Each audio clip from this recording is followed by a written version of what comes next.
Hey guys, tonight we're going to listen to the hush that falls after the desert stops hissing, when the sky becomes a deep, patient well, and water returns not in streams, but in pearls.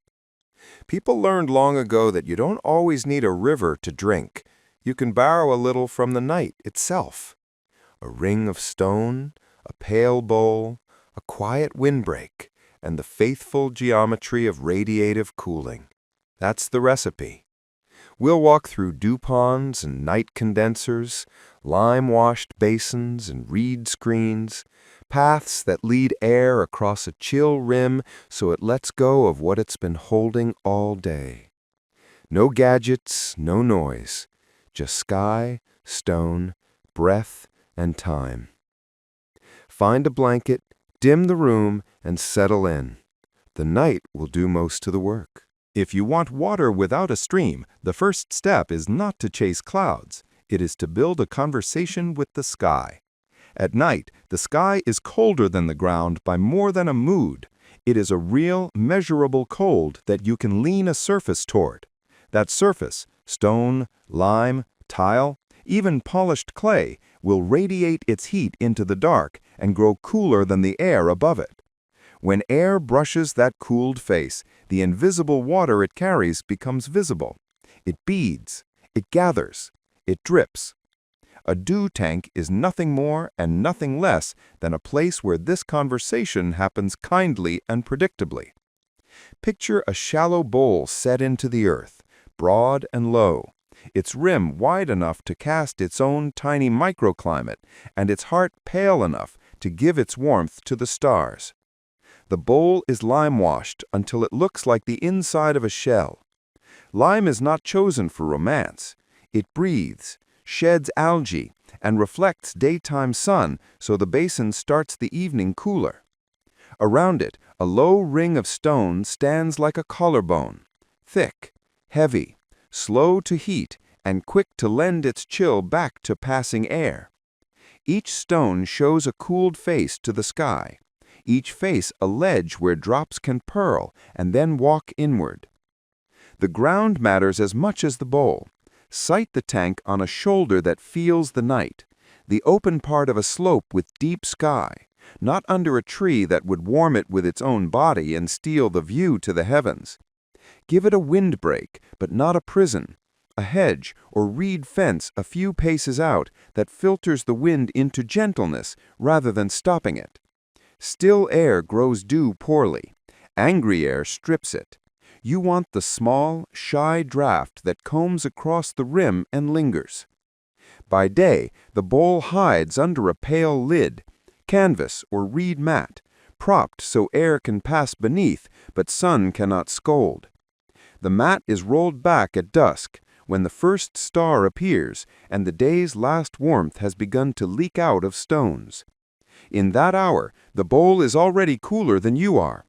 If you lean close and breathe across it, you'll see your breath leave a faint gray where it touches the cold, the simplest proof that the sky is taking heat and the bowl is ready to drink. Beneath the lime wash lives a body that helps with the work. Some tanks are built with a double skin, a thin top dish, lime mortar on brick or tile, set above a void with vents that open to the night. The void cools, the dish cools more, and dew forms sooner. Others use a fill of crushed stone under the bowl so the day's heat has somewhere to go, then nowhere to return from quickly. In cool, dry uplands, builders add a dark rin outside the pail, a belt of rough stone that warms by day, then radiates quickly at dusk, tugging the local air into slow motion over the bowl. The bowl is a stage, but the set around it writes the play. Edges are where the water is born. The rim is beveled and smooth, the way a sill has a throat, so drops cannot cling and wander outward, but must let go and fall inward. A narrow groove runs just inside the lip, barely wide enough for a fingertip, and the lime wash there is a hair thicker. Drops reaching that groove pause, grow, and drop cleanly. Inside a shallow tilt, no more than the fall of a coin in a pace, leads to a calm sump where the night's harvest collects without splashing or re-evaporating. The sump is dark, inked with a little soot in old recipes, or tiled with a darker shard so it radiates well and stays the coldest place in the bowl. The coldest place is where water should meet itself. Air needs a path, and you give it one without fuss. A low earthen apron slopes up to the windward rim, trimmed in short grass or smooth gravel so daytime heat does not simmer there. At night, the air skims this apron, kneads the cooled stones, slows, and lets go. On the leeward side, small vents in the hedge encourage a gentle draw. The bowl breathes, and with each breath, a little more dew wakes on the rim. Stand there after midnight and you can hear it sometimes, a soft plink, irregular as thought, honest as a clock.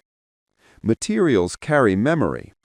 Brick keeps the night's plan better than raw clay, tile better than brick, polished lime on tile best of all. But even a clay basin, if it is kept pale and smooth, will labor faithfully. The lime wash must be pure, hot mixed if you can, long slaked if you can't, and put on thin in many veils, each brushed in a different direction so the surface is cloud-like, not streaked. A touch of salt in the first passes can help the skin sit tighter in damp, but not so much that it drinks water from the air it should give back. You want a surface that is slightly chalky to the finger in the day and pearl smooth at night.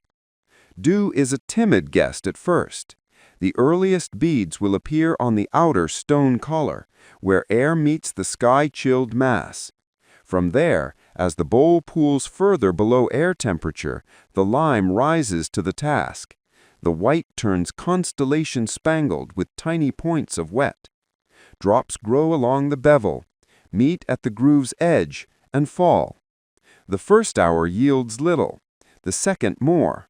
By the third, if the sky stays clear and the wind stays courteous, the sump holds a shallow mirror.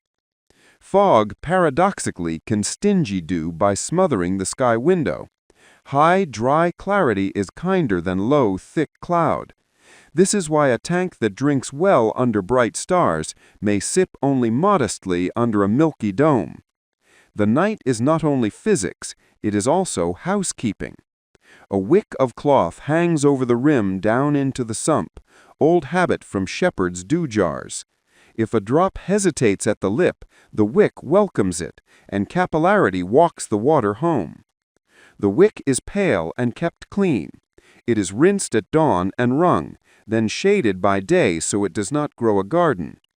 A fine mesh, reeds or wire, can hover a hand above the bowl to keep moths and leaves from donating to the harvest.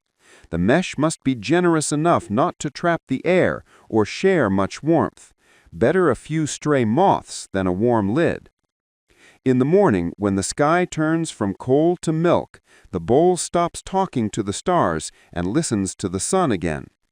The mat is pulled back over the rim, the hedge gates close to still the air, and the night's water is dipped, never to the bottom, never in a hurry. A little remains, on purpose, to keep the sump cool and to teach the next night the shape of the work. If you put your palm on the outer stone as the first light arrives, you will feel it, the last breath of the night leaving, the stone warming shyly, the basin's pearl fading to damp.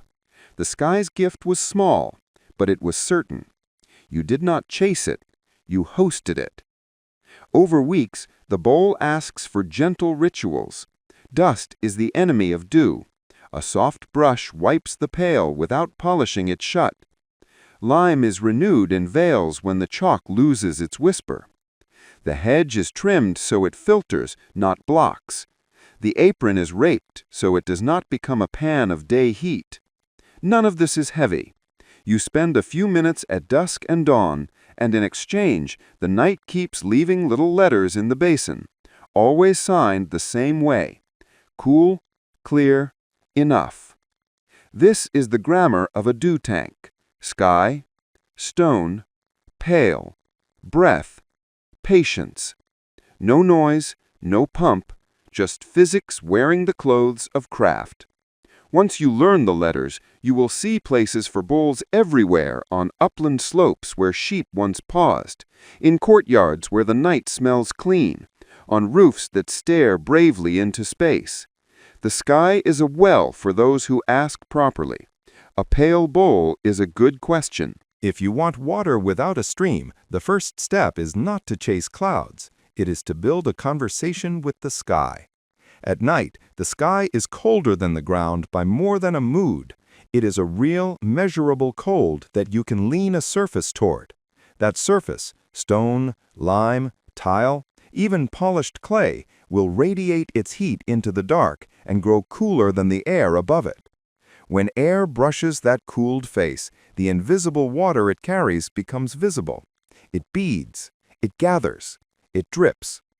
A dew tank is nothing more and nothing less than a place where this conversation happens kindly and predictably.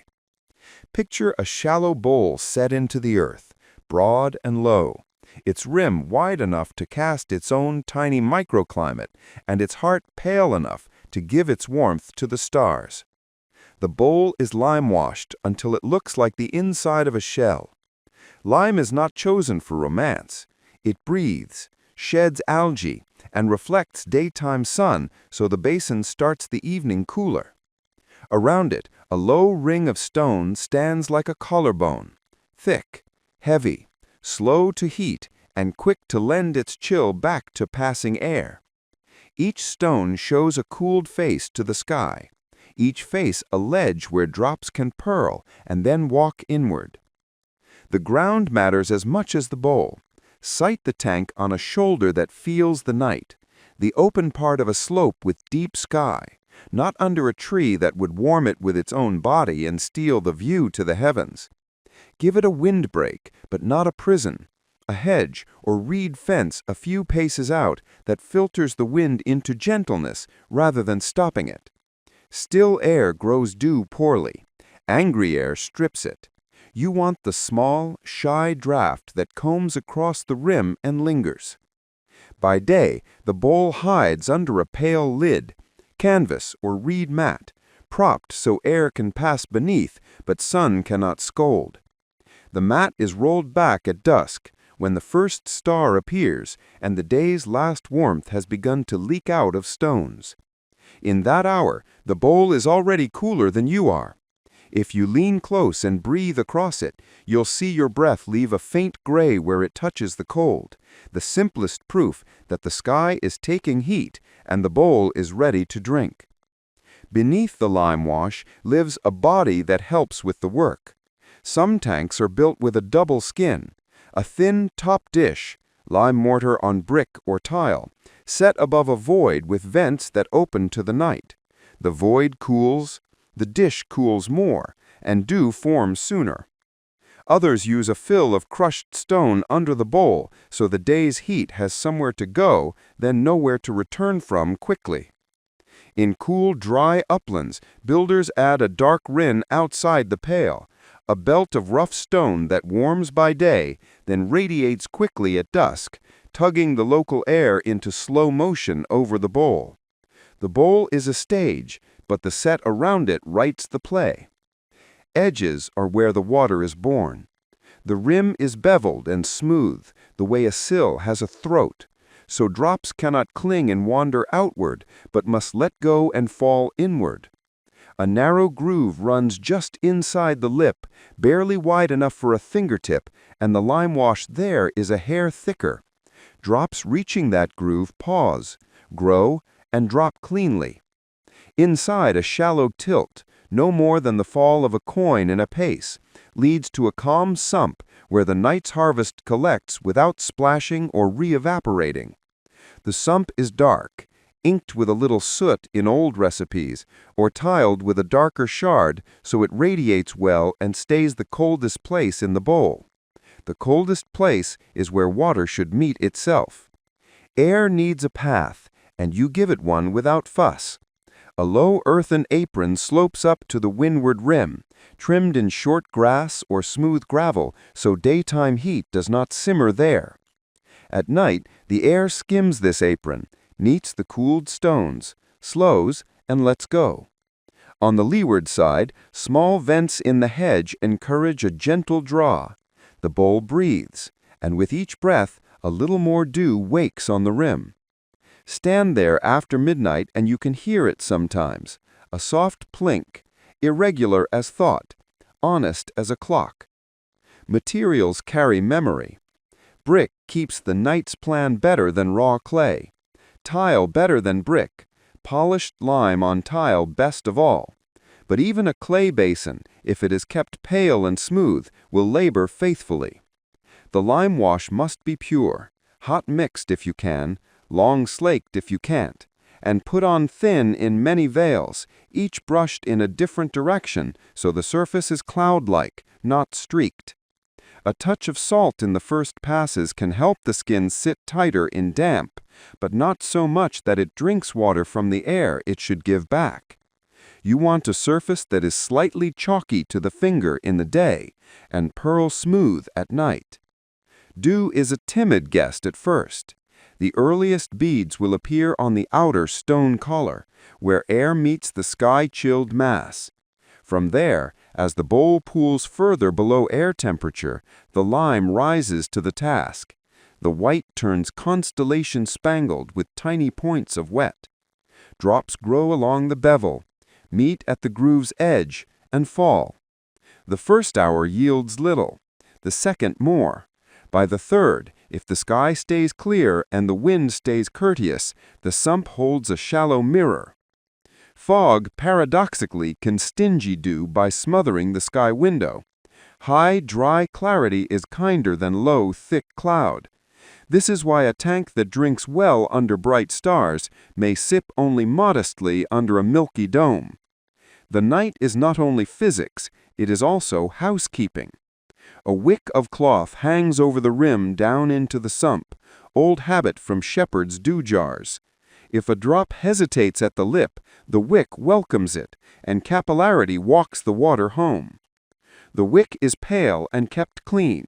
It is rinsed at dawn and wrung, then shaded by day so it does not grow a garden.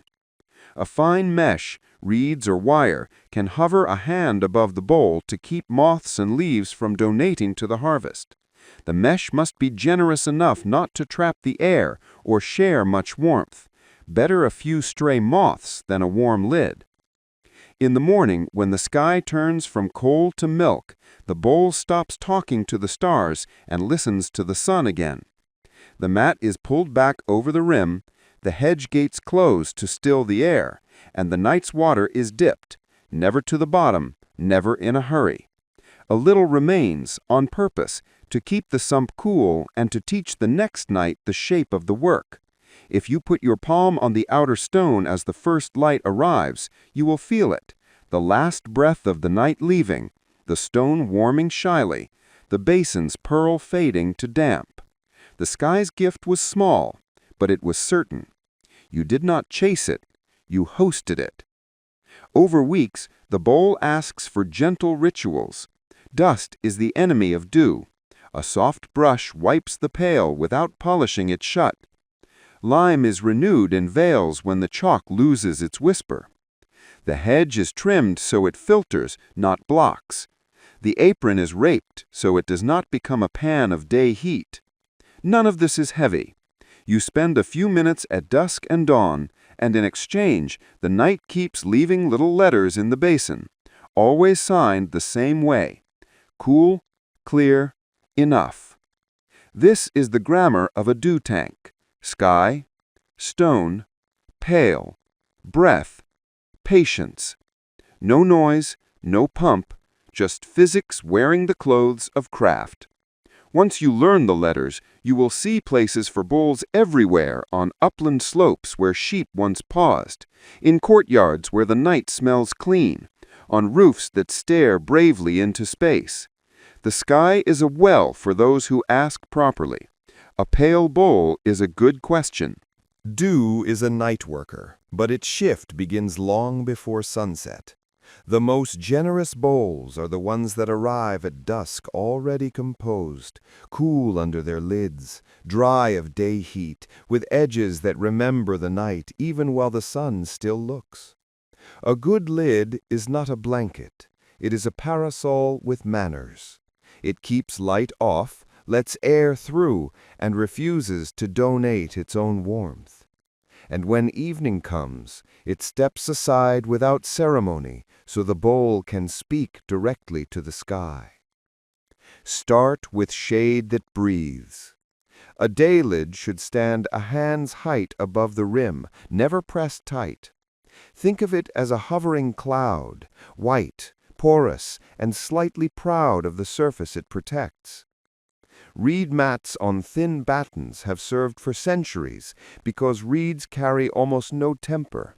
They warm and cool fast, never imposing memory on the bowl. Pale canvas works too if it's stretched lightly over small hoops, the cloth unpainted so it doesn't gloss and trap heat.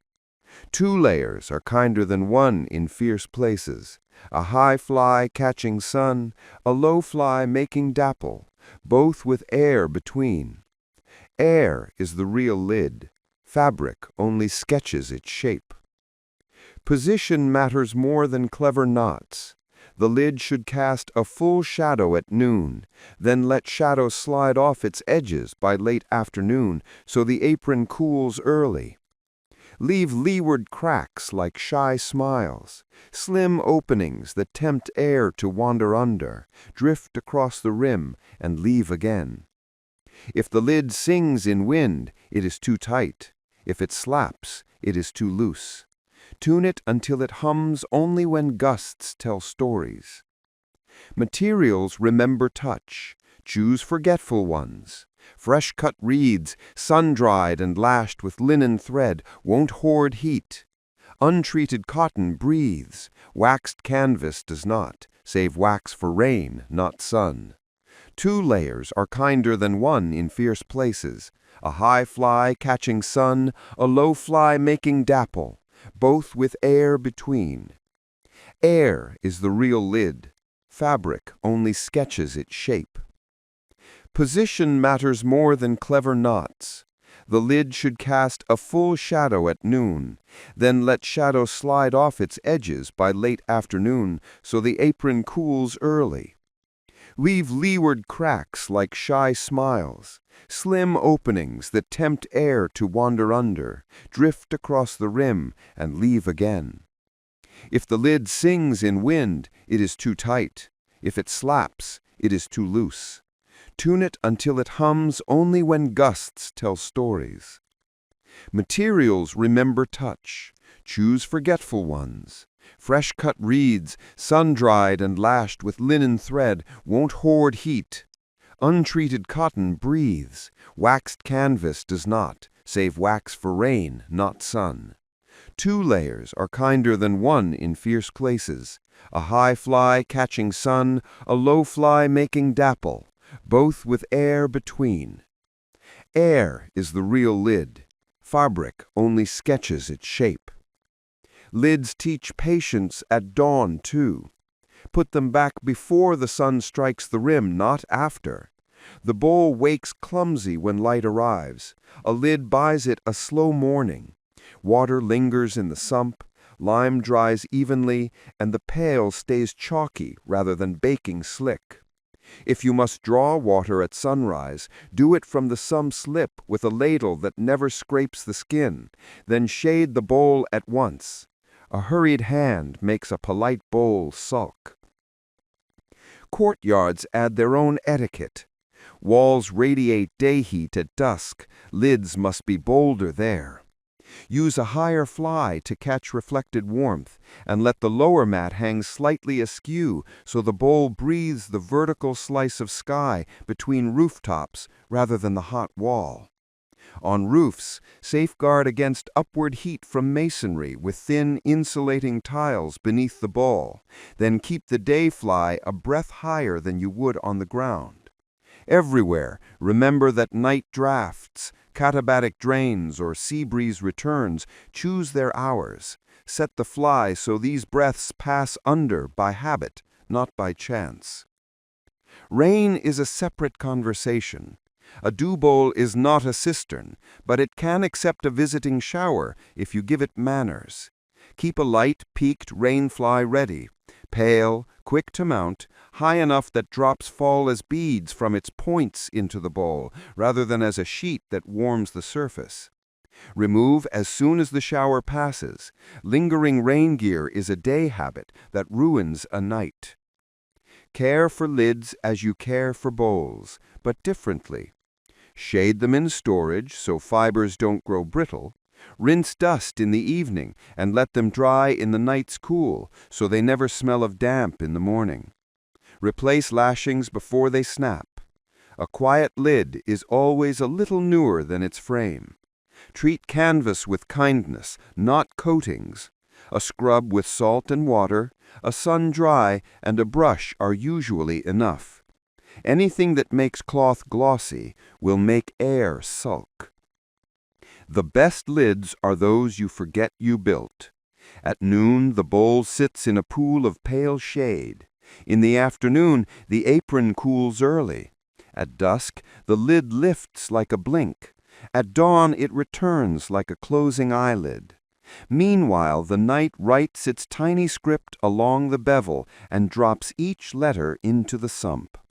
If you stand very still after midnight, you'll hear it. A plink, no louder than a moth's sigh.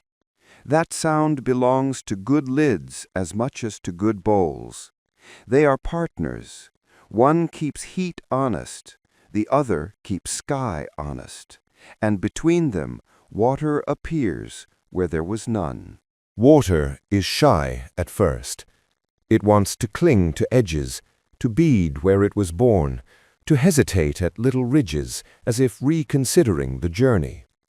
A dew tank's craft is to welcome that shyness and then, kindly, to persuade every drop to go home to the sump. The path is simple on paper.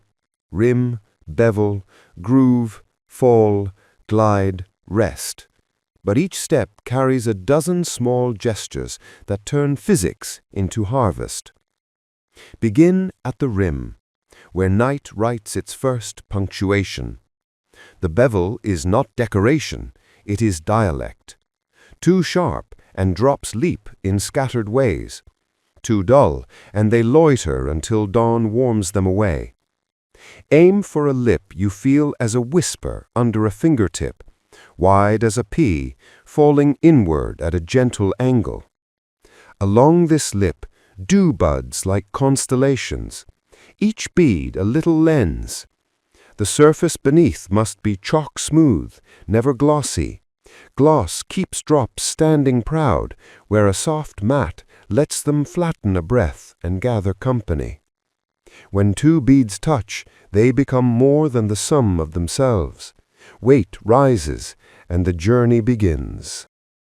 Inside the bevel, the decision line waits, a thin groove, as wide as your little finger's nail and no deeper than a bean. This groove is not a canal, it is a punctuation mark. As a bead reaches it, surface tension pauses. That pause is your moment. If the groove is clean and the lime here has a fine brushed tooth, the bead fattens, the rim lets go, and gravity chooses in. The groove's edges should be rounded, not sharp, so water doesn't pin itself in a corner. Brush the groove lightly, cross-grain, when you renew lime. A faint texture helps tiny feet find the step. Beyond the groove, the bowl slopes so lazily that water never hurries itself into glare. The fall is only enough to point, not to rush. Here wicks take their quiet turn. A pale cotton tape, washed clean and hung over the rim into the heart of the bowl, touches both worlds, the wet edge above and the cool sump below. Capillary pull is small but stubborn. A drop that would have lingered on the lip now receives an invitation down the wick's belly. Place wicks at the compass points where your wind most often arrives, because that is where dew buds birth first and boldest. Keep their lower ends a finger above the sump floor so they do not sit drunk and slack. Wicks that rest in water fall asleep and stop working. Wicks must be the right kind of humble. Too thick and they shadow the rim and warm it. Too thin and they snarl in the breeze and forget their task. Cotton tape, half the width of your thumb is enough. Linen, if you live by brine, never wool. It remembers shape and shrinks its promise. At dawn, rinse them in the bowl's own water, wring them soft, and lay them under the day lid, where air moves but not sun burn. Replace when they grow fuzzy or gray with summer's story. Between wick and groove, the rim needs a habit of cleanliness that never becomes polish. Dust on the lip is dew's worst friend. It seeds a forest of tiny islands where drops can hide and evaporate. Each evening, as the lid lifts, sweep the bevel and groove with a soft, dry brush. Long strokes inward, as if your hand were a breeze coaxing the night in. Do not scrub. The goal is to lift grit, not to burnish. If you ever feel the rim slide under your finger like glass, you have overloved it. A thin veil of lime at dusk, brushed in whispering crisscross, will bring back the velvet that water trusts. Sometimes, even with care, beads insist on wandering outward. Gravity is not the only voice at night. Adhesion has opinions too. This is why the shadow line lives where stone collar meets bowl, a narrow recess that looks like a smile in daylight.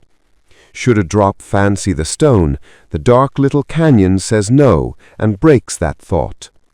The drop stalls, meets a wick's tongue or the bevel's slope, and returns to the center story. A dew tank has many of these courteous no's placed where a careless yes would lose a night's work. Once inside the bowl, the path of the drop should be smooth and quiet. Any rib, scratch, or proud grain becomes a step where a drop can hang, grow vulnerable, and wake to the dawn. Keep the interior's finish even, and when you must mend, feather patches far wider than the wound. No neat edges for water to camp on. A very slight spiral brushing of the final lime veil, so faint you only see it at dawn, can coax thin films to creep toward the sump rather than pooling elsewhere where the first fingers of sunlight might find them. Think of the ring as a quiet harbor line at low tide. A dew tank's night is not one flow. It is 1,000 tiny arrivals. Some drops fall singly, nudged by wicks. Some join along the bevel until they must fall as a modest pearl. Some slide as a film so thin you only know it by the way the rim seems to darken before your eyes. If you lean close at midnight, you will hear all three rhythms at once: the plink of a bead, the almost invisible patter of a tear that found the groove, and the hush of a film gathering courage and moving, moving, moving. On stubborn nights, when the sky holds a thin veil, when air is too still, there are gentle hacks that keep faith with physics. Chill stones. Set 2 or 3 smooth, pale pebbles on a shaded windowsill at evening, then place them on the bevel after the lid lifts. They will start dew on their own backs and teach nearby lime to follow. Cold threads. Soak wicks in cool water at dusk, then wring them hard so they are damp but not dripping. They will pull beads over the indecisive lip in the bowl's first hour while the skin finishes dropping below air temperature. Do not depend on these tricks nightly. Let the bowl learn its own night, but keep them for lean moons or heavy air. Everything that guides a drop has a daylight twin that could undo it if you forget. Lids must return before the sun finds the rim. Brushes must stay soft. Wicks must not smell of soap. Stone collars must stay free of moss and algae, lovely in gardens, thieves at rims. The narrow groove must never be allowed to fur up with wind-borne seeds. Once a season, in cool twilight, run a smooth dowel around it to recall its roundness and lift any nestlings that crept in on the breeze. In the end, a dew tank is a teacher of attention. The path of a drop is a sentence written slowly, and you are the patient reader who refuses to skip lines. You learn where the period belongs, the groove, where commas help, the wicks, where margins should be wide, the sump ring, and where to say, not this way, the shadow line. In return, the bowl writes back with mirrors you did not pour, and with a sound like a tiny bell rung by the sky. The path is short, the work is small, the water is enough. The bowl is the face that speaks to the sky. The stone around it is the memory that teaches the air how to listen. A good dew tank does not only cool itself, it arranges the little climate that skims the ground so that every breath of night arrives ready to let go. Stone collars, pale aprons, short grass, and clean gravel, these are the cues. They store the day correctly, spend it at the right hour, and move the air with manners. Begin with what stone remembers. Thick, close-fitted blocks set as a collar behave like small night radiators. In late afternoon, they surrender heat faster than the earth beneath, becoming slightly cooler than the air as the sky window opens. Their broad, sky-facing planes then keep falling in temperature by radiating to space. Air that passes over those cooled faces is tamed. It slows, thickens, and yields its vapor onto the first cold edges it finds, the rim and the beads waiting there. In the language of dew, mass isn't weight, it's patience. Lay the collar 2 courses high, leaning a whisper inward so each block shows a generous sky aspect. Avoid sharp steps. Prefer flats you could spread a hand upon. Penning into firm subgrade keeps the collar honest when soil swells and shrinks. A bed of crushed stone behind the first course drains day heat downward and prevents warm puddles of air hiding in pockets. Joints should be tight in face and raked shallow, not buttered proud, so the stone's own surface, not mortar, greets the night. Lime, not cement. You want a joint that breathes and dries, not one that stores damp until dawn. Collars want variety, but not chaos. Mix stones of similar thermal mood, dense granites with dense basalts, or limestones with other pale friends, so no one patch radiates radically different from its neighbor and stirs mischievous eddies. Where wind visits hardest, stand a slightly taller cheekstone on the upwind arc. It does not block. It persuades the breath to roll down across the collar and rim instead of slapping them. Around the collar lives the ground memory, the apron that trains air before it arrives. Upwind, shape a gentle berm that rises a palm over 2 or 3 paces, finished in pale gravel or cropped silvery turf. That berm cools quickly at dusk. Pale reflects day, gravel drops heat fast. So air flowing across it is already kinder by the time it meets stone. Downwind, let grade fall cleanly and keep it uncluttered. Small reed vents in the windbreak here give exhaled air a path out, so fresh, unsaturated air replaces it from upwind. Air that lingers becomes heavy with its own gift and reluctant to give more. Your apron should keep the conversation moving.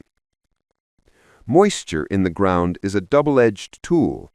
A barely damp apron can encourage evaporation that chills the passing air. A wet apron becomes a warm blanket that gives dew back to dawn. In dry uplands, an evening sprinkle a full pace away from the rim, never at the rim, can harvest a degree of extra coolth in the first hours. By midnight, the surface should read dry to touch. In humid belts, keep aprons scrupulously dry. Dew there should be for the bowl, not for soil that can't share it back. Vegetation is a filter, not a sponge. Low, sparse grasses, yarrow, thyme, blue fescue in temperate lands, or saltbush cousins where brine sings, are friends. They break low gusts into laminar slips and radiate to the sky themselves, cooling the air film close to ground. Avoid lush mats that hold heat and drink dew for themselves. Keep roots beyond the collar's base. Stone and lime don't enjoy persistent wet feet. Color is quiet physics. Pale aprons reject the day and cool fast. Dark sumps pull the last degrees into the center. Let the collar carry its natural palette. Lichen, in moderation, is not a sin. It can even seed microbeads and hint where flow prefers to run. But scrape back thick mats that hold damp after sunrise. Renew pale gravel where it browns. Brush lime fines lightly into the top layer once a season to refresh albedo without turning the apron into plaster. Wind speaks dialects the collar can learn. On slopes with katabatic breaths, cold air draining like a slow river, set the bowl just above that river's deepest channel. Use the collar to tease a small side current across the rim.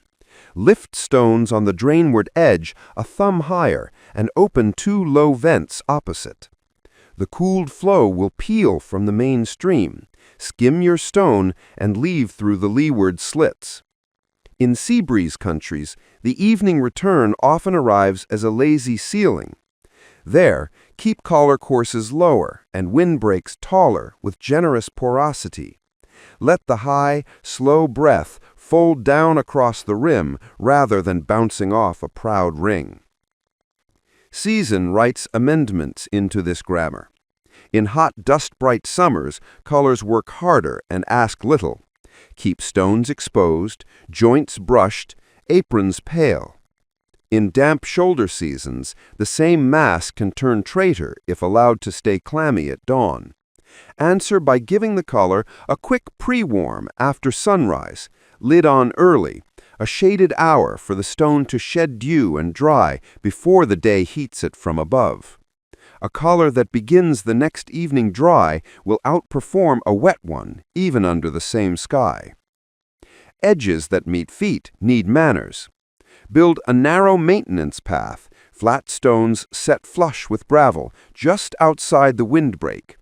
It keeps caretakers from polishing the apron or compacting a heat sink trail with boots. Every scuff is an edit to airflow. Your path makes the edits predictable and small. If your dew work must live on a roof, translate ground memory into roof logic. Replace berm with a low, ventilated parapet that shades the roof skin around the bowl. Slip a thin insulating layer under the collar, hollow clay tile, ventilated slats, to decouple it from masonry that hoards day heat. A light, porous rail becomes the windbreak. A pale, ventilated deck becomes the apron. The principle remains. Store the day where it won't leak back at night.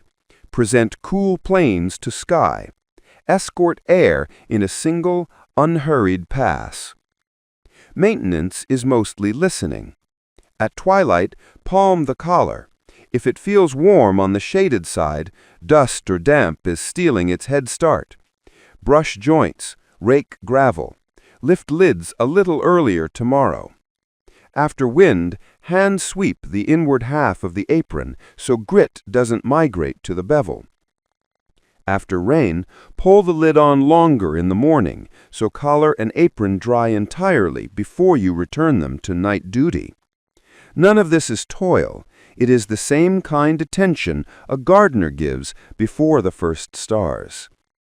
Stand beside a good collar 3 hours after dusk, and the air will tell you it understands. Your wrist will sense a faint, cellar-cold ribbon gliding across stone. The beads at the rim will be larger under the upwind cheek. The sump will wear a darker mirror than yesterday, because yesterday's stone began wetter. You are training air to pass, pause, and yield. The bowl speaks to the sky, the collar teaches the wind, the ground remembers the lesson until tomorrow.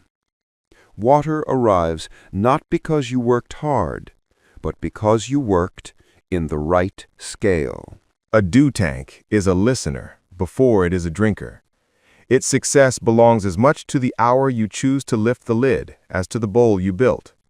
The night speaks a precise language. Cool slips under the hand, small winds that change direction like a clock, stars that appear in a certain order, sounds that thin out or thicken.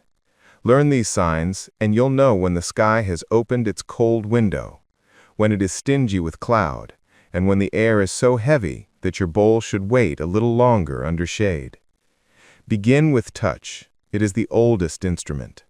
At dusk, hold the back of your wrist over the rim and then over the outer stone.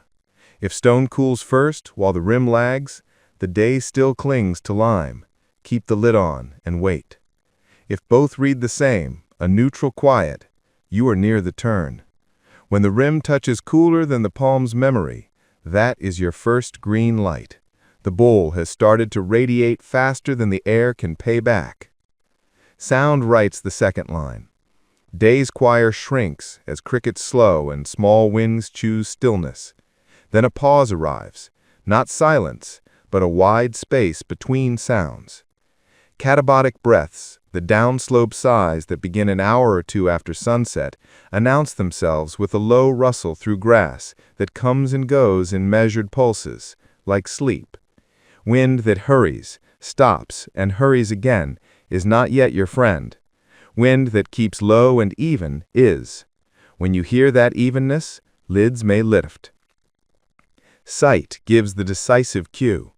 The sky's window is clearest when stars have edges. Watch the first 3 you trust, perhaps a bright planet, a familiar anchor star near the ecliptic, and a modest one just above your tallest wall. If the faint star appears sharp while walls still glow, the window is open early, and you can unroll the lid at once. If only the bold ones show, and they wear halos, thin haze floats high. Dew will come, but slower. In that case, lift one edge of the lid now, and the rest 15 minutes later, so the bowl meets the night in steps rather than in a rush that would warm it with a sudden exchange. Clouds have personalities you can memorize without numbers. A low, uniform gray, stratus, turns the sky into a lid. Keep your own lid longer and don't expect much. Patchy mid-level herds, alto cumulus, behave like polite neighbors. They dim and then reveal, and dew can write between them. High veils, cirrus, are tricksters. Sometimes they fin the window only a little. Sometimes they carry invisible warmth. Read them against sound and touch. If your rim stays cool and crickets keep their slow metronome while veils drift, lift the lid anyway. Physics can forgive a thin veil. It won't forgive a warm rim under a forgotten mat. Humidity has a feel you can learn without numbers. Air that presses damp against the upper lip and fogs a mirror of breath instantly is near its dew point already. Your bowl will bead quickly, but beware fog forming later that gives warmth back. Air that feels dry in the mouth but lets a cool exhale hang is perfect. Clear window, eager sky. A child's trick works here. Hold a clean jarred jar by the mouth and breathe once against the inside, then set it rim down on the bowl for 10 slow breaths. Lift it. If the film inside stays silvery, the night is generous. If it evaporates at once, the air is still thirsty, and you can wait another quarter hour. Direction of the first night breeze matters more than its speed. On slopes, look downslope for a ribbon of darker grass or a line of catabolic flow you can feel at ankle height. cold air traveling like a slow river. Align your leeward vents to that river. In basins, expect the opposite. Cool drains slide in from the edges and pool in the center. Raise the lid earlier here, but keep windbreak vents generous so new air replaces the heavy. In towns, microbreezes come from roof edges like exhalations. Lift the lid when those breaths lose their warmth against your palm and carry only neutrality. Moons are cousins to dew. A full moon steals little from radiative cooling. It reflects sunlight, but offers no heat of its own. The myth that full moons kill dew is only the story of colder air moving with a breeze the moon can reveal. What matters is cloud, not moon. Yet there is a practical trick. On moonbright nights, you can see the first constellation of beads without a lamp, and lamps are heat. Avoid lights near the bowl altogether. If you must look, shield a tiny warm lamp behind your body and use it from below the rim, never above. Timing is a dial, not a switch. In dry uplands, the best lift is often earlier than you'd guess, civil dusk or even before, as soon as walls stop radiating and the sky's black climbs out of blue. In humid coastlands, you may wait to nautical dusk or later, letting ground and stone relax into a cooler truth before you expose the pail. If thin fog threatens just above ground, angle the day lid into a visor for one edge, high on the fog side, low opposite, to keep the bowl's line of sight to cold sky through the visor gap while refusing drips from the fog bank. Adjust by thumb widths, not by spans. Season flavors the script. In late summer, heat leaves sulkily. Lids lift later, stone cools slower, and beads arrive small and steady around midnight, bigger toward dawn. In shoulder seasons, nights snap cool. Lids can lift earlier, but expect rime if the rim drops below freezing, white lace instead of water. In that case, keep the lid off, but shade the morning sun with the dayfly just before dawn. Rime will melt inward and become drinking water rather than flashing back to air. Winter bowls can be teachers of patience. Their harvest is modest, but their physics is crisp and musical. Smells help more than people admit. Dust warmed by sun has a smell like old straw. When that leaves the courtyard and a mineral blue replaces it, radiative cooling has begun to rule. By the sea, the iodine edge softens when the night truly opens. In pine uplands, resin thins and stone arrives in the nose. Walk the apron once without looking, a hand on the collar, and name the smell. Your body will learn the threshold faster than your brain. If you place multiple bowls, stagger their lids like a quiet choreography. Lift the most exposed bowl first. It will seed the courtyard's air with calm. 5 minutes later, lift its neighbor while you brush the first rim. In the last, lift wicks after lids, not before, so the wicks don't drink warmth from the rim while the bowl is still finding the window. Each small delay is a courtesy that adds up to a smoother drop line across the night. There are nights that say, "Not tonight." Hot wind persists after sundown, walls glow for hours, stars blur, and a dry taste sits on the tongue that never leaves. Cover the bowl and go to bed early. A dew tank is not a test of will. It is a partner for certain skies. You save your work for the next clear window. The bowl forgives this easily. It prefers a night guarded under lids than a night warmed in vain. And there are nights that say yes so softly you might miss it. The rim cools like ceramic forgotten on a sill. The first faint bead appears on the collar where lichen grows thin. A light breeze arrives from the right quarter and keeps its promise across 3 breaths in a row. Lift the lid, then and only then. Set your brush and wicks gently.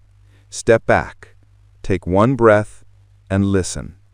A plink will come from the groove like a tiny bell rung by the sky. When you hear it, you know you have read the night properly.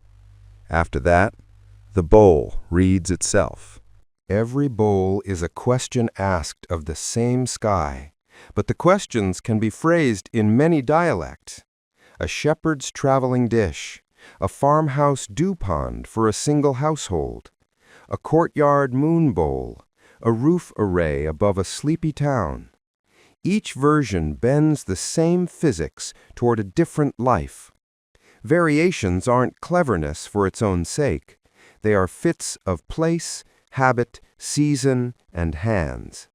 Learning them is like learning to brew tea in clay, glass, iron. The water is the same. The character changes. Begin with the smallest, the shepherd bowl. This is a traveler's companion, light enough to carry, humble enough to set on any patch of ground.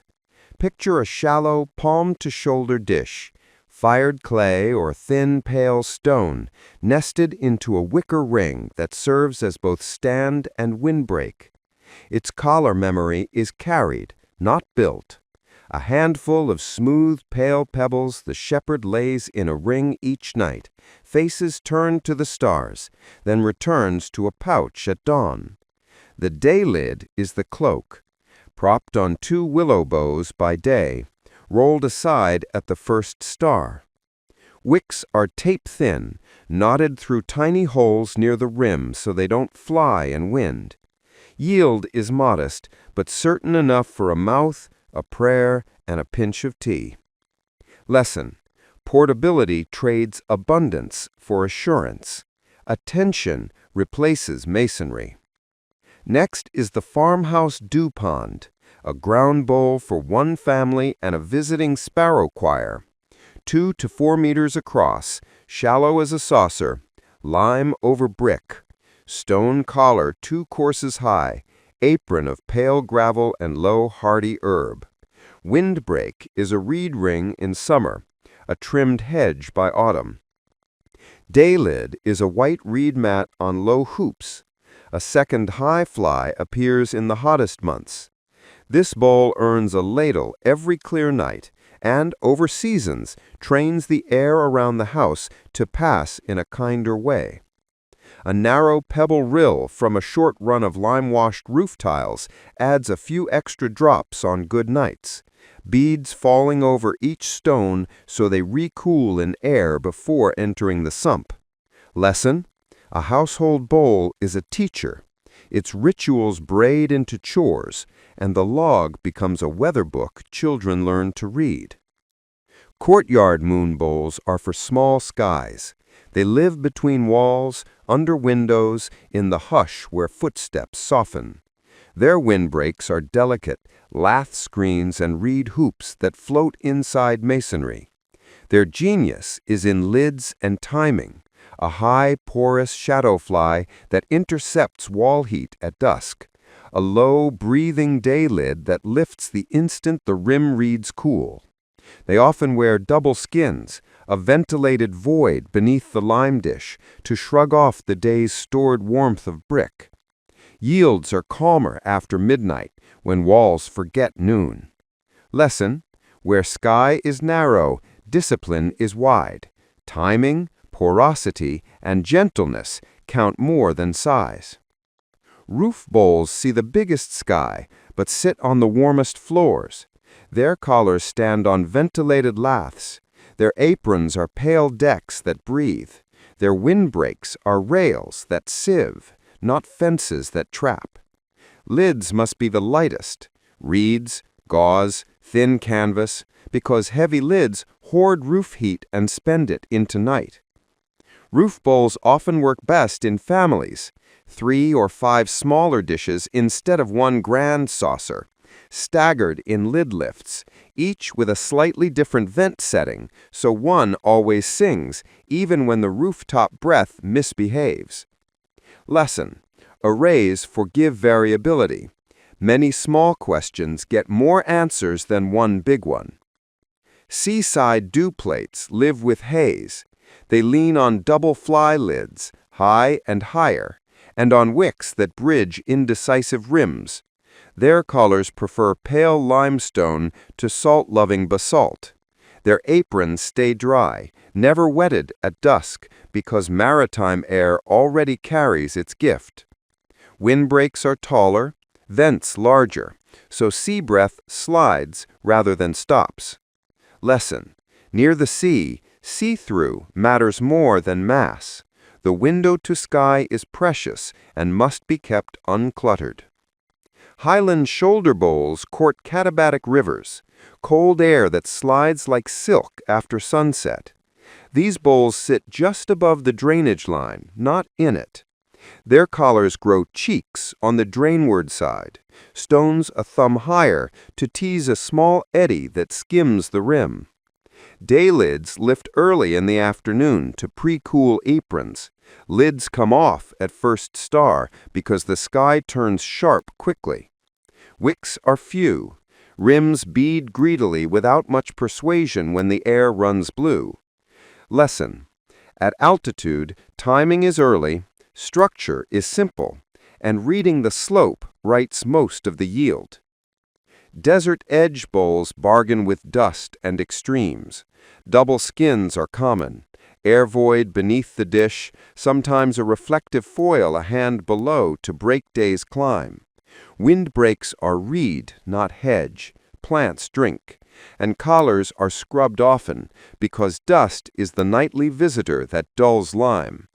Day lids may be two: a high fly to keep glare off the apron, a low fly to keep glare off the rim. Both hover with hand-wide gaps. Wicks are renewed more often. Their fibers sour faster in heat. Lesson: harsh places answer to featherweight changes repeated faithfully, not to heavy inventions. Frost country bowls write in rhyme half the year. Their rims are brushed extra matte, their grooves kept generous and round, so thaw slides inward. Day lids return before first light and stay through thaw to prevent flash evaporation. Some builders set a very shallow dark stone ring within the sump, just proud enough to collect the first melt as a necklace that then glides to the center, so winter harvest becomes a thin, certain sip instead of a spark returning to air. Lesson: in cold, patience pays twice, once at night, once at dawn. Communal bowls turn craft into custom. Imagine a village green with 3 moon bowls in a triangle, one kept classic, one experimental, whose leeward vents and lid gaps change by plan, one learning bowl, where apprentices practice wicking, brushing, timing. A chalkboard near the reed fence holds the week's notes. First star times, first plink times, yields in little chalk cups. Children count beads bridging between tiny darker specks painted on the rim. Elders feel the collar and call out cellar or room. A jar in the meeting hall holds the week's share for tea and stories.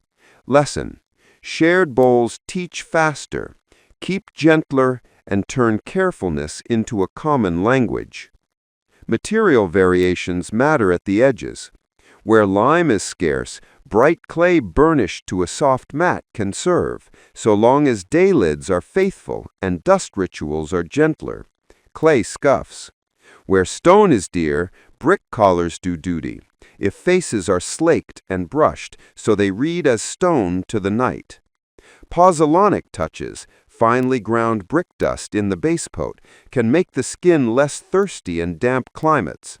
A whisper of soot in the sump finish deepens radiance without staining the harvest when done as a thin, well-brushed veil.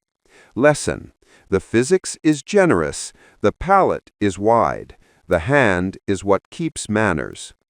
There are hybrid forms too. Dew strips along eavings feeding a ground bowl through a bead run of pebbles. Small ear plates set windward of a main dish to pre-cool the incoming breath.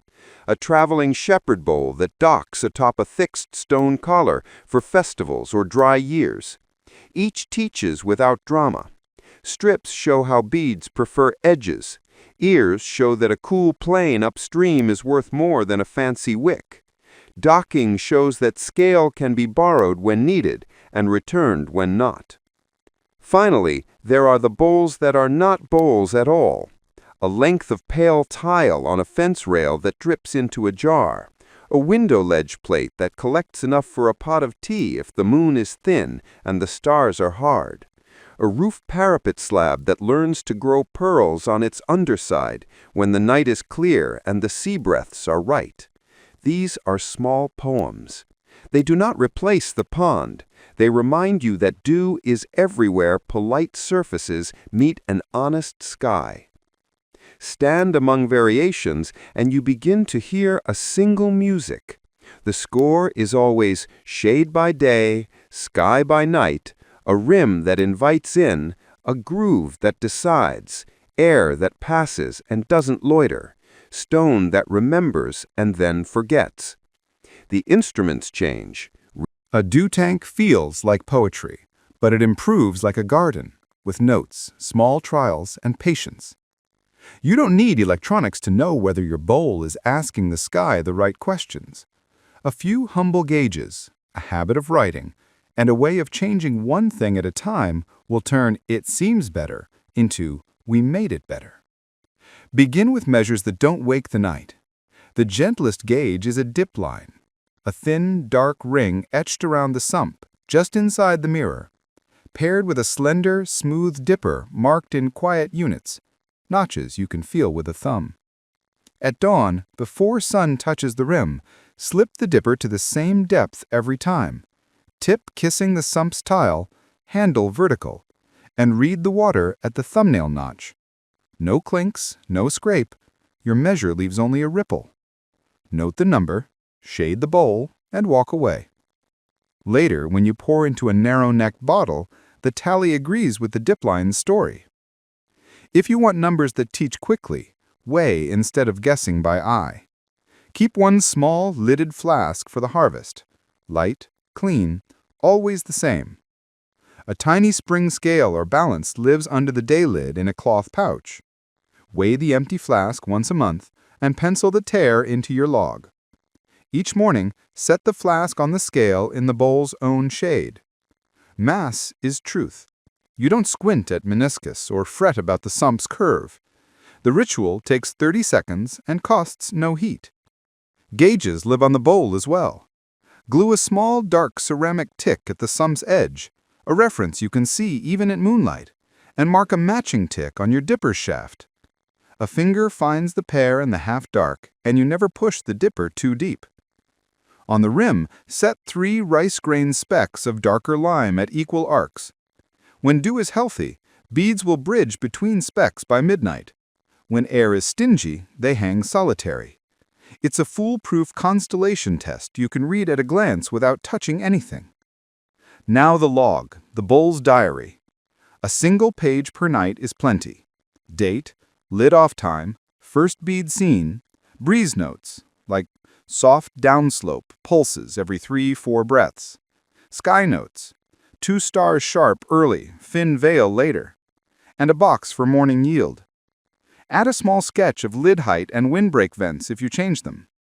The power of the log is not the penmanship, it is the pattern. After a week, you'll see which hour pays best to lift the lid. After a month, you'll learn that 3 thumb widths on the lid's gap are worth more than fussing over Wicks. After a season, you'll know your site's easy nights by smell. Tune by pairs, not by whims. Change just one thing and keep a control. If you have 2 bowls, leave one as the elder and let the other audition ideas. A slightly higher windbreak, a second day fly, a darker sump tile, a wick width change. Run the pair for 5 nights, then swap the change to the other bowl for 5 nights more. If the advantage travels with the change, you've learned something that isn't luck. If it doesn't, you've learned you were chasing breeze shadow. Wicks are the smallest lever with the largest effect, but they age. Fresh cotton tape wicks pull bravely their first nights, then mellow. Mark their tails with tiny colored stitches, 1, 2, 3, as generations. Rotate the oldest to the least productive compass point, and install a new wick where beads first appear each night. If a wick grows fuzzy or gray or begins to smell like the day, retire it early. An eager rim can't persuade a sulking wick. Lids are the second lever.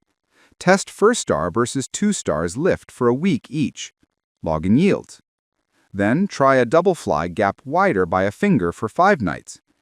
In many sites, the simplest win is raising the day lid a hand higher in late afternoon so the apron begins cooling early, while the bowl stays shaded. Your log will show the bump. Resist cleverness that warms the night. Solid shields too close, heavy frames, glossy cloth. Pale, light, breathing outperforms smart, tight, shiny almost everywhere. Windbreaks, like hedges, prefer editing to rebuilding. Try cutting 2 additional waist-high leeward vents and record how quickly beads join at the rim after lid-off. If they appear minutes sooner and the sump mirror grows by the same amount, keep the vents. If gusts start wiping beads before they fall, stitch reed back across one slit and try again. Porosity is a dial, not an on-off switch.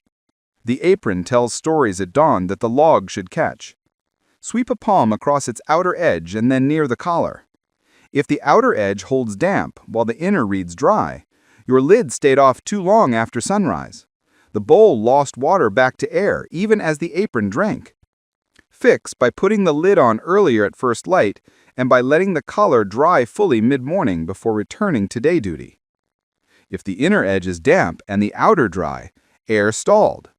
Open vents a little more or lift the lid's leeward lip by a thumb. A cheap hygrometer and a pocket thermometer can share the stage without becoming the main actors. Clip the hygrometer to the windbreak and note %RH at lid-off and again at midnight. Pencil air temperature from the pocket thermometer. Over time, you'll see nights where 65 to 75% RH with clear windows sing. Below 40 can still work if the sky is clean and the bowl is honest. Above 90 often means fog arrives and steals the window. But never let numbers talk you out of touch. If the rim feels cool and stars are sharp, lift the lid even when digits wag fingers. Errors are teachers with clear voices. A slick, shiny rim that sheds beads outward you overburnished while cleaning. Veil with lime at dusk, brush cross-grain, and log the fix. Algae freckles in the groove, lids late or the wick dripped by day. Clean gently at twilight, shade earlier, and shorten wicks so tails hang just above water. Sump film that wrinkled? A breeze found the mirror. Add a low baffle 2 fingers high on the leeward sump edge or turn the bowl a few degrees so typical breath arrives oblique. Seasonal baselines belong in the back of the notebook. A single page per month, average lid-off time, mean dawn yield, 3 notes about sky character. When a new month begins, glance back 2 years or 2 pages. Tune with memory, not hope. A quiet truth emerges in most climates. The biggest improvements come from timing and porosity. Materials were mostly right on day 1. For the patient, a dew rose is a lovely compass, a little wheel where you scribble nightly which arc of rim beads first. After a fortnight, a petal shows. Perhaps southwest in summer evenings, north in late-night catabatics. Aim a wick for that petal. Aim a leeward vent opposite it, and lift lids with that petal in mind. Now the bowl feels red, not guessed. If you must compare sites, courtyard versus roof, hill shoulder versus basin, carry the same flask and scale and run them side by side for a week, switching lids at midweek so your handling habits don't become the deciding factor. Rooftops usually win on sky. Courtyards win on shelter. Either can outdo the other if windbreaks and lids are tuned. The log is the referee who cannot be flattered. Finally, keep the poetry in the numbers. Add 1 line for the senses in each entry. Color red cellar cool by wrist. Thin incense of dust left at sunset. First plink at 22:17. Stars crisp as salt. Fog breath after 2:02. Bead slowed. These remind you later what the digits meant. A good dew tank is not a factory. It is a conversation that grows clearer the more thoughtfully you respond. Gauges let you hear the quiet parts. Logs let you remember them. Tuning lets you answer softly and well. When you pour the dawn's mirror into the flask and the scale nods, you will know why you kept the book. Yield rose because you lifted the lid 5 minutes later, cut 2 leeward slits, and brushed the groove less. Not magic. Attention. The sky was generous. You were precise. By dawn, the bowl wears a quiet mirror. It's not a lake, it's a letter, the night's short note written in clear hand. How you take it matters as much as how you made it. Clean handling keeps the mirror generous tomorrow. Modest uses make tonight's harvest feel like more than a curiosity. In this hour, gentleness is technique. Begin with shade before touch. The first rule of morning is, do not wake the bowl with light. Slip the day lid back into place before the sun hunts the rim. If you need to see, use the city's gray or the sky's blue, not a lamp. Bright beams warm rims. Warm rims talk the mirror back into mist. Kneel, not stand. Your body becomes a windbreak and a small patch of shadow. Tools are a small choreography you repeat until it's muscle memory. The dipper is slim, smooth, and marked by touch, a thumbnail notch you can find without looking. The flask is lidded, clean, and always the same one. Its inside never smells of soap, only of night. A soft cloth waits on the collar, folded once. The motions are 3: shade, dip, pour. You slide the dipper in along the beveled rim, not straight down, so the surface hardly ruffles. You tilt it just enough to kiss the sump's tile and then rise slow, dripping across the inner lip instead of the outer world. You pour into the flask against its inside wall, where water flows without slapping air. Hands carry stories, salt, oils, dust, and the bowl is a poor diary for those. If you must touch anything pale, touch with the back of the finger, not the pad. If you must steady yourself, plant palm on stone collar, never on lime. If a curious child joins you, the best mornings do. Give them a tiny cup of their own and a seat on the maintenance stones beyond the windbreak. The bowl is for collecting. The edges are for learning. Drinking has its own manners. Dew tastes of place. Stone, night, a hint of leaf, perhaps a shy mineral hello from the air that crossed the ridge. Cold water shocks a hot mouth. The trick is to make it a conversation. Sip with the same 2:4 breathing you used in desert noon. Touch, hold, swallow on the long exhale. If you wake others, offer a mouthpiece before uses. The small ritual of a shared first sip is part of what keeps the bowl a communal craft and not a private gadget. Not all harvest should go to the throat. Small uses magnify meaning without draining the mirror. A few spoonfuls on a dry wick wrung back across the rim teaches the next night's beads where to gather. 2 drops on the herb pot at the windbreak's foot before sun makes the leaves hold still and the air smell green. A wipe of the soft cloth across the groove to lift dust, using dew as the gentlest solvent, cleans without polishing. If your elders are nearby, a palm dampened and pressed to their brow is an old blessing that costs nothing and remembers everything. If you keep birds or bees, share carefully. A shallow saucer set 2 paces away, dark at center, pebbled at edges, invites birds to drink the easy cup and keeps wings away from the bowl. Bees prefer thin films. A wetted wedge of cork or a rough stone in their own dish saves them from your mirror's slick brown. Do this before sun. By mid-morning, each creature writes its own errand list, and you want the bowl already veiled under lid.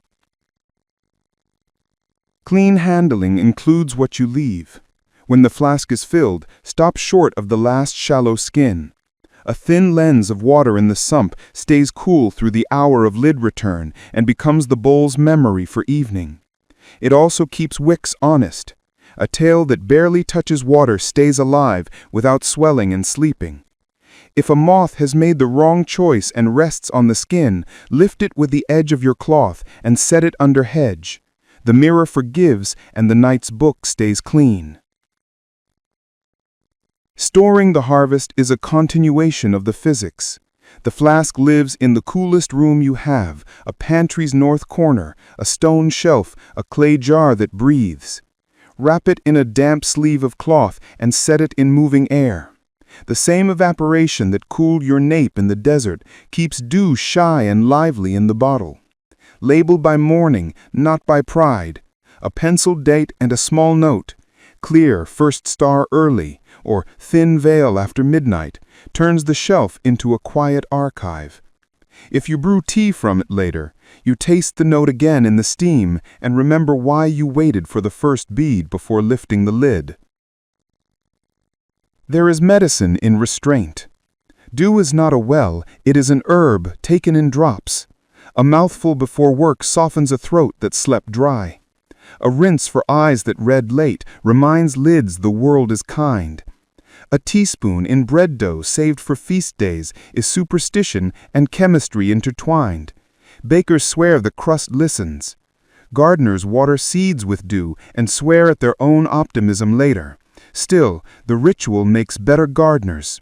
Uses that stay small, stay true. Hygiene, too, has a calm script. Once a week, rinse the flask with boiled water after the morning pour. Let it steam dry under shade and close only when cool. Never wash the inside with soap. Scents linger, surfactants sulp. The dipper gets the same kindness. Rinsed, dried, never laid on the lime, always on the cloth. Wicks bathe at dawn, wrung soft and hang under the lid to forget the day. The mesh that caught moths is shaken downwind, not across the bowl. Some mornings ask you to do nothing. Fog may have kissed the rim and left it sticky. Winds may have raised dust in the last hour. If the mirror reads troubled, film winkled, beads smeared, leave it. Shade with the day lid, let heat and time and gravity sort the surface and dip tomorrow. A bowl that rests after a messy night returns kinder than one fussed at dawn. Sharing the mirror means sharing the story. When neighbors ask, don't show them tools first, show them the plink. Lift the lid at evening, stand with them until the first bead falls from the groove and let the sound be the teacher. In a week, one of them will bring a reed mat, another a short ring of stones, another a notebook with boxes marked first star and first plink. This is how towns once remembered craft, not by manuals, but by mornings. And if no one is there, keep the same courtesy for yourself. Sit with the bowl for one slow breath after the dip, hands on knees, eyes half closed, the lid shade over both of you. The mirror is smaller than the thirsts of the world, but it is exactly the size of attention. You ask the sky a polite question. It answered with enough. That is worth drinking. Every quiet craft gathers small troubles the way a white cloth gathers dust. A dew tank is no different. The same surfaces that welcome night will sometimes welcome grit, a green film, a shy haze that steals the sky, or a wind that forgets its manners. None of these are disasters. Each has a gentle remedy that keeps the bowl's dignity and your patience intact. Begin with dust, the most common, least dramatic thief. Dust dulls lime, clogs the tiny pores where dew begins, and offers countless little islands for beads to stall and vanish at dawn. The cure is ritual, not scrubbing. Keep a soft, wide brush under the day lid and teach your hand a single stroke, long, inward, feather light, as if you were drawing the night down into the bowl. Do this at lid lift and, if wind sang after midnight, again with 3 quiet passes at the rim only. If dust has caked into a shine from overzealous wiping, veil with thin lime at dusk. Brush a milk-light wash cross-grain, let night dry it, and shade the first hour of morning so it sets without glazing. Algae is dust's cousin when water lingers. It freckles grooves, greens wicks, and makes rims gummy. It happens when lids return late, when wicks nap in water by day, or when a hedge hugs too close. Answer kindly. Shorten wick tails so they hover a finger above the morning mirror. Roll lids back earlier at dawn so the bowl dries. Prune windbreaks for porosity and sunlight by day. To lift freckles, use the bowl's own harvest as solvent. Dampen a cloth, stroke the spots with patient circles, and finish with a whisper of fresh lime where green persisted. Avoid soaps. They sulk in pores and teach water to sheet. Haze borrows the sky's voice. High veils can raise air's long-wave hug and blunt radiative cooling. Low haze or fog can turn a window into a sweaty wall. Your reply is timing and aperture. In veiled nights, lift lids later, 2 stars instead of 1, and raise leeward vents a thumb to keep air moving. In fog, tilt the lid into a visor. High on fog side, low opposite, so the bowl still sees a thin wedge of cold space while refusing drips. If haze persists many nights, lighten the day lid, double fly with a larger gap, so the bowl starts evening cooler and needs less sky to tip below air. Wind wipes and sulks. Gusts can polish beads before they fall. Dead air can make the bowl sweat into itself. Both yield to the same dial, porosity. If beads won't stay, add 2 narrow slits on the leeward arc and lift the windward cheekstone a hair so flow stabilizes across the rim. If air won't stir, open vents wider and prop the day lid an extra finger through late afternoon to pre-cool the apron and tempt drift at dusk. If you hear the lid slap, it's too loose. If it booms, it's too tight. The right hum is almost not a sound. Warm walls are evening stoves in courtyards. A wall that glows for hours will pay heat to your bowl as if it were a radiator. Interpose a very light shadow fly high between wall and collector to intercept the first hour's glare, then roll it away after the wall forgets the day. On roofs, decouple the collar from masonry with ventilated laths or hollow tiles. A bowl that sits on a warm deck will spend half the night unlearning noon.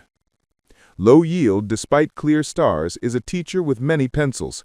Work the checklist with kindness. Rim, matte, not shiny.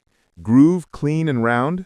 Wicks, fresh, pale. Tails just above water, not in it. Lid, off at the right hour for this month. Day fly high enough to cool apron early. Windbreak, sieve, not wall. Leeward vents open, no clutter stealing flow. Collar, cooled to wrist at dusk. Joints breathing, no moss patched thick. Apron, pale, dry by sunset, a shy berm upwind. Fix one thing, log 5 nights, then reassess. This is gardening, not engineering. Groove troubles masquerade as mystery. A groove too deep becomes a canal where drops sulk. Too shallow, and beads slide past indecisively. Renew its round with a smooth dowel in cool twilight. One gentle lap, and brush out seeds in grit with a soft touch. If drops betray you outward at the collar, check the shadow line between bowl and stone. If mortar bridged it, cut that bridge into a smile again so capillary mischief stops. Wick woes speak in 2 accents, thirsty and sleepy. Thirsty wicks, too thin, too new, chatter with the breeze and steal warmth. Add width or weight their tails with a pale glass bead so they rest. Sleepy wicks, tails soaking by day, smell of the day and barely pull. Shorten tails, rinse at dawn, dry under the lid shade. Mark wick generations with tiny stitches and rotate. Fresh where dew begins first, elder where it follows. Lids can defeat their purpose when heavy or glossy. Trade tarps for reeds or uncoated canvas, frames for hoops, closeness for a hand's gap that breathes. If birds pack, lash a light reed hurdle above the lid as decoy. If lids whistle, they are teaching you the airflow. Tune lashings until the song quiets. If you must tie down against gusts, use cords that touch posts, not rim. Collar damp at dawn means a story out of sequence. Often the lid came late and dew climbed outward as the bowl warmed. Shade earlier. Sometimes the apron is too hungry. Dark gravel or thick turf drank the night. Renew it pale and sparse. If collar damp persists, pre-warm after sunrise. Lid on early. Let stone shed dew in shade until it reads dry to the wrist, then return to day duty. Dry stone sleeps cooler. Contamination happens. A moth, a leaf, a curiosity. Lift strangers with a cloth's edge, not fingers. Set a saucer 2 paces off to satisfy birds. Give bees their own pebble dish. Replace the mesh if it sags low enough to share heat. If fine grit entered the sump, do not stir. Dip from the calm lip for 3 mornings, letting new mirrors settle clean. Then, on a cool evening, Wipe the center flat with the softest cloth and a breath of dew, not water from elsewhere. Freezing nights are not failure, just another grammar. Rime is dew's winter script. Shade the rim at dawn with the dayfly before the sun strikes. Frost will weep inward instead of flashing to vapor. Do not chip, do not breathe warm air onto the rim. Let physics be the patient gardener. When melt is pooled, dip gently and return the lid so the skin cools again under shade. Animals and neighbors write footnotes. Cats nap on warm lids. Fix with a light, springy arch that denies the hammock. Children touch lime with curious hands. Make a maintenance path and invite them to brush dust on the collar, not the rim, so they belong. If someone lights a lamp near the bowl, teach the visor trick, a narrow, high, pale panel that blocks the lamp's line of sight but not the stars. Courtesy is also climate control. Schedules heal more than fixes do. A tiny week plan keeps troubles small. Daily, lid off at right star, brush rim, rinse wicks at dawn, and shade early. Weekly, weigh yield, prune vents, rake apron, and palm the collar for cellar cool. Monthly, veil lime thin where sheen begins, renew wick pair at the first bead compass point and check lid lashings. Seasonally, tune lid height and vent size for the month sky. Scrape thick lichen and record baselines in the log. This takes minutes, not hours. The bowl pays it back every night. If a repair feels heavy, it's probably the wrong scale. Do answers to featherweight gestures, a thumb width in lid height, a finger in vent, a veil of lime, a wick's tail trimmed the width of a bean. Make one change, listen 5 nights, then make the next. The sky is patient, be patient with it. And when nothing seems wrong yet, yield size small, sit at midnight and close your eyes. Feel the air at wrist height over the collar. If it reads cellar, your bowl is right and the night is shy. If it reads room, raise the lid gap tomorrow. If it reads hand, open vents tonight. Troubles that looked like puzzles become textures under the skin. The bowl will answer. It always prefers kindness to force.